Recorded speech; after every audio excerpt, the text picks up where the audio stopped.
पांडे। खबरों की शुरुआत करेंगे, लेकिन उससे पहले गोड्डा से बड़ी खबर। बीजेपी सांसद निशिकांत दुबे का बड़ा बयान सामने आया है। जहां बीजेपी को 60% से ज्यादा वोट मिले तो वहीं कहा उन्होंने कि वहां पर नमो भवन बनेगा। एक भवन की लागत 50 लाख से 1 करोड़ रुपए की होगी। अल्पसंख्यकों के लिए अलग संस्थाएं तो हिंदुओं के लिए नमो भवन क्यों नहीं। शादी के नाम पर हो रहा है लैंड जिहाद। निशिकांत दुबे की ओर से कहा गया आदिवासियों की जमीन खाली कराएंगे। निशिकांत दुबे की ओर से बात कही गई, बांग्लादेशियों को खदेड़ना हमारी प्राथमिकता होगी। गोड्डा से बीजेपी सांसद निशिकांत दुबे ने एक बार फिर से चौंकाने वाला बयान दिया है। निशिकांत दुबे ने कहा कि लोकसभा चुनाव 2024 में उनके संसदीय क्षेत्र में जिन बूथों पर बीजेपी को 60% से ज्यादा वोट मिला है वहां नमो सामुदायिक भवन बनाया जाएगा। इसी के साथ उन्होंने ये भी कहा कि इस अभियान के तहत यहां जितने भी भवन बनेंगे उनमें एक भवन की लागत 50 लाख से 1 करोड़ रुपए की होगी। निशिकांत दुबे ने कहा कि भारत में अगर अल्पसंख्यकों के लिए अलग से संस्थाएं हैं तो हिंदुओं के लिए नमो भवन क्यों नहीं बन सकता। उन्होंने कहा कि जहां मुस्लिम आबादी है, लेकिन अगर वहां बीजेपी को 60% से ज्यादा वोट मिला है तो वहां भी नमो भवन बनवाएंगे। साथ ही बांग्लादेशी घुसपैठियों को देश के बाहर खदेड़ना उनकी प्राथमिकता रहेगी। साथ ही एनआरसी लागू होने ही जो शादी के नाम पर लैंड जिहाद चल रहा है वहां वे आदिवासियों की जमीन खाली कराएंगे।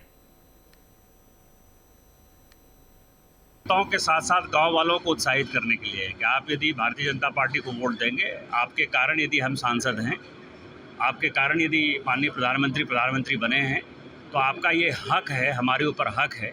अब कई एक लोग ये कह रहे हैं कि हम डिस्क्रिमिनेशन कर रहे हैं। अरे इस देश में पहले से डिस्क्रिमिनेशन है यार। माइनॉरिटी अफेयर्स मिनिस्ट्री है, वो केवल माइनॉरिटी गांव में ही जो है स्कूल बनाती है, कॉलेज बनाती है, विवाह भवन बनाती है, पॉलिटेक्निक बनाती है। आज तक जो है आज़ादी के इतने वर्षों के बाद 75 बरस बाद किसी आदमी ने ये तो नहीं कहा कि मुसलमानों के लिए अलग से मंत्रालय क्यों है। इस देश ने तो कानून का जो है कांग्रेस ने ऐसा धज्जी उड़ाया है जिसको कोई पूछने वाला नहीं है। यानी मुसलमानों के लिए अलग से स्कूल बने, कॉलेज बने, इंस्टीट्यूशन बने, चैरिटेबल ट्रस्ट बने, कुछ बात नहीं, संविधान का उल्लंघन नहीं है। यदि मैंने कह दिया कि 60% से ज़्यादा कहीं यदि वोट मिला है तो हम पहला हक उनका जाता है, तो इसमें कौन सा गलत कर दिया।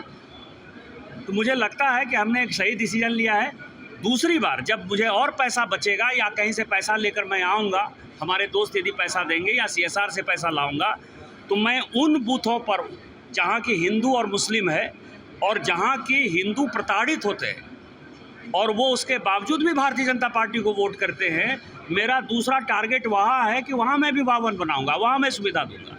और तीसरी बार फिर पैसा बचेगा तो जहाँ मुझे इच्छा होगी वहाँ दूंगा। बांग्लादेशी घुसपैठिया एक बड़ा विषय है। आदिवासियों का पॉपुलेशन घट रहा है। मैंने पार्लियामेंट में बराबर कहा 36% से 26% पॉपुलेशन हो गया। आदिवासियों का बात करने वाला हेमंत सोरेन, इसको आदिवासियों की कोई चिंता नहीं है।